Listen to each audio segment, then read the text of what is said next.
कृष्णपरब्रह्मणे नमः। ॐ शुक्लाम्बरधरं विष्णुं शशिवर्णं चतुर्भुजं प्रसन्नवदनं ध्यायेत् सर्वविघ्नोपशान्तये।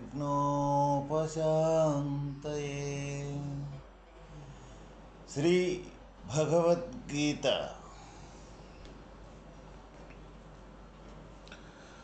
వక్త్రాణి తే త్వరమాణా విశంతి దంశాకరాళాని భయానకాని కేచిద్విలగ్నా దశనాంతరేషు సందృశ్యంతే చూర్ణితైరుత్తమాంగైః। ఈ ధృతరాష్ట్రుని కుమారులందరూ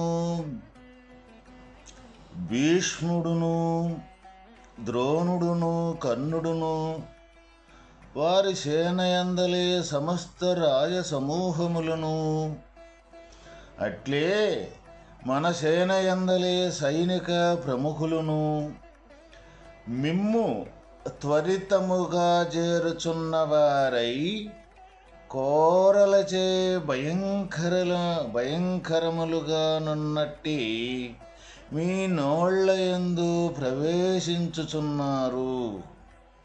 వారిలో కొందరు మీ పండ్ల సందులయందు చిక్కుకొనిన వారై సువర్ణమనర్పబడిన శిరస్సులతో కనిపించుచున్నారు। పరమాత్మయందు భూత భవిష్యత్ వర్తమాన కాల భేదము లేదు। కాలాతీతుడగు భగవానుని యందు కాలమునకు సంబంధించిన విభేదములు గాని విభజనలు గాని ఉండనేరవు। కనుకనే భవిష్యత్తునందు జరగబోవునది అంతయును వర్తమానమందే విశ్వరూపమున అర్జునునకు గోచరించుటకు కారణమైనది। ఇక్కడ పరమాత్మ స్థితి యందు కాలం భూతకాలము గాని, భూతకాలము అంటే జరిగిపోయినది, భవిష్యత్తు కాలము కానీ, భవిష్యత్తు కాలము అంటే జరగబోయేది, వర్తమాన కాలము కానీ అంటే ఇప్పుడు జరిగేది। ఈ మూడు కాలాలు కూడా పరమాత్మకు ఎలాంటి సంబంధము లేదు। పరమాత్మకు ఈ కాలానికి అతీతమైన స్వరూపము। మరి ధృతరాష్ట్రుని కుమారులందరూ భీష్ముడు, ద్రోణుడు, కర్ణుడు, వారి సేనయందలే సమస్త రాజసమూహములు, ఇంకా సైనికులు, వీళ్ళు అందరూ కూడా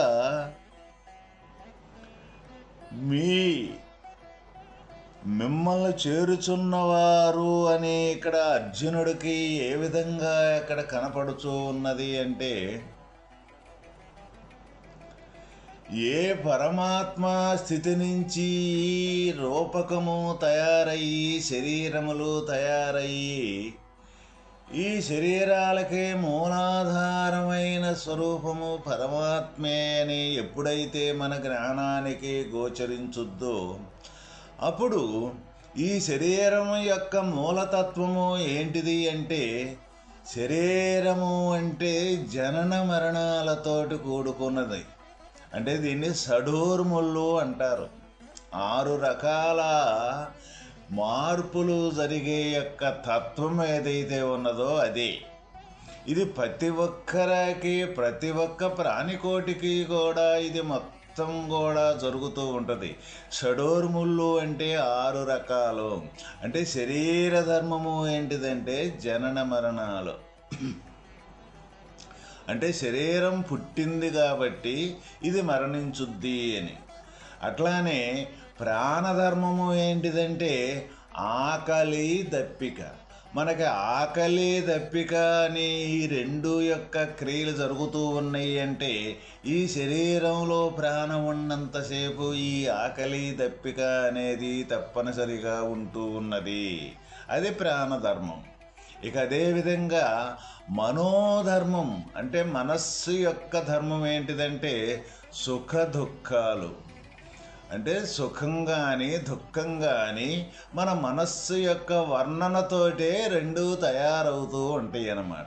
వీటినే షడోర్ముళ్ళు అంటారు. 6 రకాల వికారాలు అంటాం.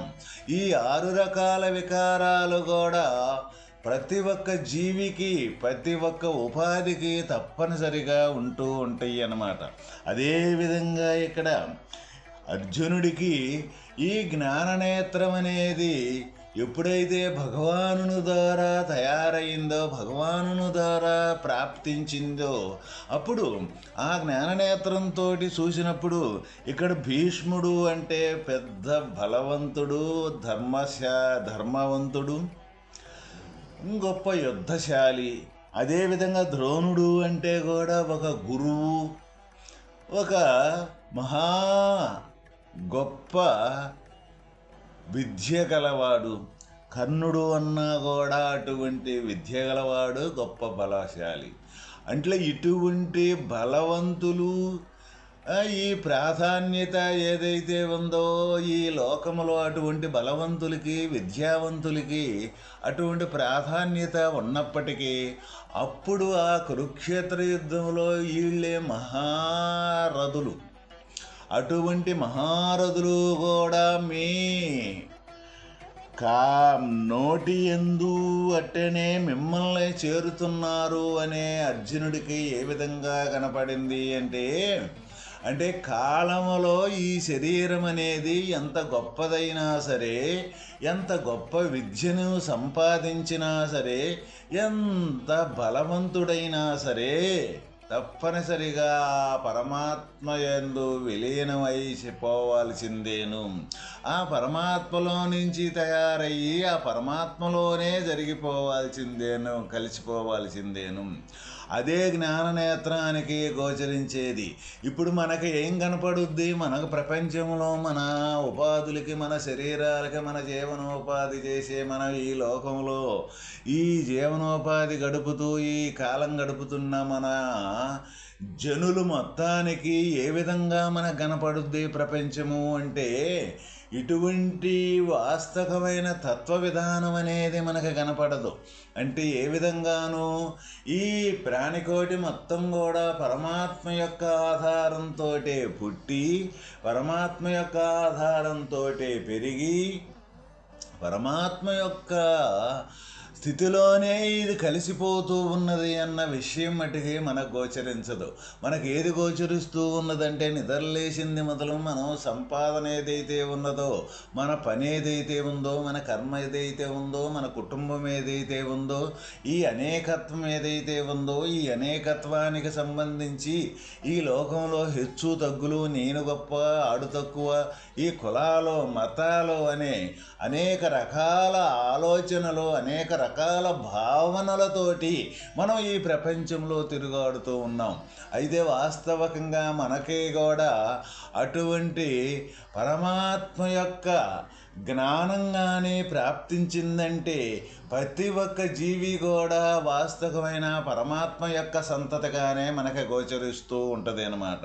అందువల్ల పరమాత్మ యొక్క సంతతి అయినప్పుడు ఈ పరమాత్మ యొక్క సంతతికి ఇక కులం అనేది ఏంటిది, మతం అనేది ఏంటిది, పేరు ప్రఖ్యాతులు అనేది ఏంటిది, సమస్తం మొత్తం కూడా ఇవన్నీ కూడా కాలంలోనే పుట్టి, కాలంలోనే పెరిగి, కాలంలోనే విలీనమైపోతూ ఉన్నాయి.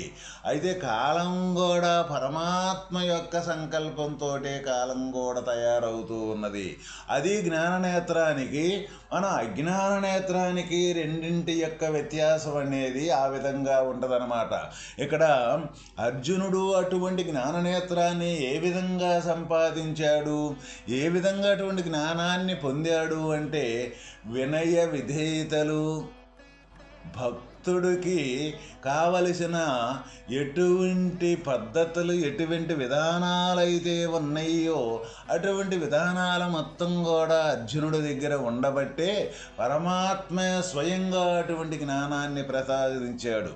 ఈరోజు కూడా మనం కూడా అటువంటి అర్జునుడి వలె మన దగ్గర కూడా అటువంటి వినయ విధేయతలు కానీ, భక్తి శ్రద్ధలు కానీ, అనన్య భక్తి కానీ, ఏదైతే ఆ మార్గానికి సంబంధించిన ఉండవలసిన పద్ధతి ఏదైతే ఉందో అది మొత్తం కూడా ఈరోజు కూడా మనకి ఎవరికైనా అటువంటి పద్ధతి కానీ ఉండట్లయితే తప్పనిసరిగా భగవానుని యొక్క కృపతోటి, పరమాత్మ యొక్క ఈ కృప ఏదైతే ఉందో, వాళ్ళ అనుగ్రహం ఏదైతే ఉన్నదో ఆ అనుగ్రహం ద్వారా తప్పనిసరిగా అటువంటి జ్ఞాననేత్రాన్ని మనం కూడా ప్రతి ఒక్కరము కూడా సంపాదించవచ్చు. ప్రతి ఒక్కరం కూడా జ్ఞానాన్ని పొందొచ్చు. జ్ఞానం ఎందుకు పొందొచ్చు అంటే ఇది ఎక్కడో ఉండ వస్తువు కాదు. జ్ఞానం అంటే మనలో ఉండి మనమైన స్వరూపం ఏదైతే ఉందో ఆ స్వరూపమే జ్ఞానం. అటువంటి జ్ఞానాన్ని ఎప్పుడైతే మనం పొందగలుగుతామో దానికి కావాల్సిన ఈ భక్తి శ్రద్ధలు మన దగ్గర ఉన్నవా లేవా అని ప్రతి ఒక్కరము కూడా ఈ భగవద్గీత ద్వారా మనం తెలుసుకున్న ఏ విషయమైతే ఉన్నదో దాని ద్వారా ప్రతి ఒక్కటి మనల్ని పోల్చుకోవాలి. అంటే మనల్ని ఆపాదించుకొని మనల్ని పోల్చుకుంటేనే ఇక్కడ వాస్తవమైన విషయం ఏంటిది, భగవంతుని యొక్క తత్వం అంటే ఏంటిది, ఆ భగవంతునిలో నుంచి ఏ విధంగా మనం దిగజారి ఈ ప్రపంచంలో ఈ జనన మరణం అనే చక్రంలో తిరుగాడుతూ ఉన్నాము అని మనల్ని ఎవరైతే ఎవరికి వాళ్ళ మీదగానే పోల్చుకున్నట్లయితే, ఎవరికి వాళ్ళ మీదగానే ఈ విషయాన్ని తీసుకున్నట్లయితే మన చక్కగా గోచరించటం జరుగుతూ ఉన్నది. ఏదైనా సరే ఒక ఉన్నతమైన స్థితిని పొందాలి అంటే దానికి సంబంధించిన మూల్యం అంటూ ఉండాలి. ఏంటిది ఆ మూల్యము అంటే ఇక్కడ భక్తి శ్రద్ధ, అనన్య భక్తి తప్ప రెండోది ఇంకొకటి లేనే లేదు. అటువంటి అనన్య భక్తి ఏదైతే ఉందో అది అర్జునుడి దగ్గర ఉన్నది కాబట్టి, ఆ అర్జునుడి దగ్గర అటువంటి వినయ విధేయతలు ఉన్నాయి కాబట్టి భగవానుడే తనకు స్వయంగా అటువంటి జ్ఞాననేత్రాన్ని ప్రసాదించాడు అని మనకి ఇక్కడ తెలియజేయడం జరుగుతూ ఉన్నది. ఎవరైనా సరే అటువంటి జ్ఞానాన్ని పొందాలి అంటే ఈ రోజు కాదు, ఆ రోజు కాదు, ఏ రోజైనా ప్రతి ఒక్క ఉపాధిలో జ్ఞానం అనేది అరికాలు కాని నడినట్టు మట్టికి శరీరం మొత్తంలో కూడా నిండి నిబిడీకృతమై ఉన్నది జ్ఞానం. అయితే మన జ్ఞానమే నేను, జ్ఞానమే మనమని మనకు తెలియదు కాబట్టి ఆ జ్ఞానాన్ని పొందాలి అంటే అతి సూక్ష్మంగా ఉండే ఆ జ్ఞానాన్ని మనం పొందాలి అంటే ఏ శరీరము నేను నేను అనుకొని శరీరం యొక్క మమకారం, శరీరం యొక్క అహంకారంతో ఈ ప్రపంచంలో మనం తిరుగుతూ ఈ ప్రపంచ భావనలతోటి మనం తిరుగుతూ ఉన్నామో అటువంటి ప్రపంచ భావనలు మనకు తొలగాలంటే ఈ శరీరమే మూల కారణమై ఉందన్నమాట.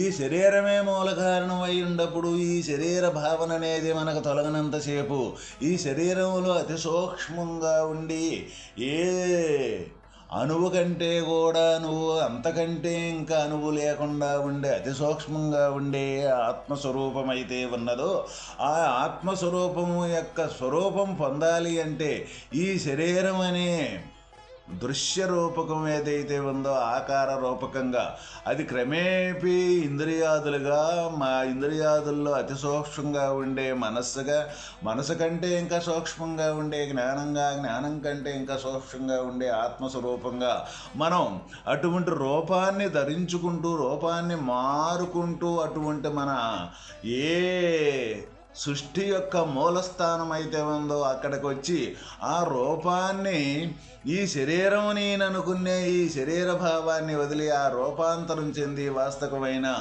ఆ జ్ఞానాన్ని పొందేదానికి సంబంధించిన మార్గమే ఈ భగవద్గీత.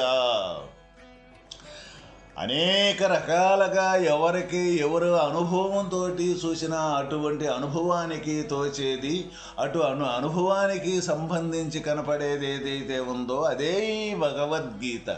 అందువల్ల ప్రతి ఒక్కరము కూడా ఈ విశ్వరూప సందర్శనము అంటే భగవంతుని యొక్క ఈ ప్రపంచం మొత్తం కూడా ఇది అంత భగవంతుని యొక్క స్వరూపమే తప్ప వేరేది లేదు అనే చూపించే యొక్క లక్షణము విధానం ఏదైతే ఉందో అదే ఇక్కడ విశ్వరూప సందర్శనము.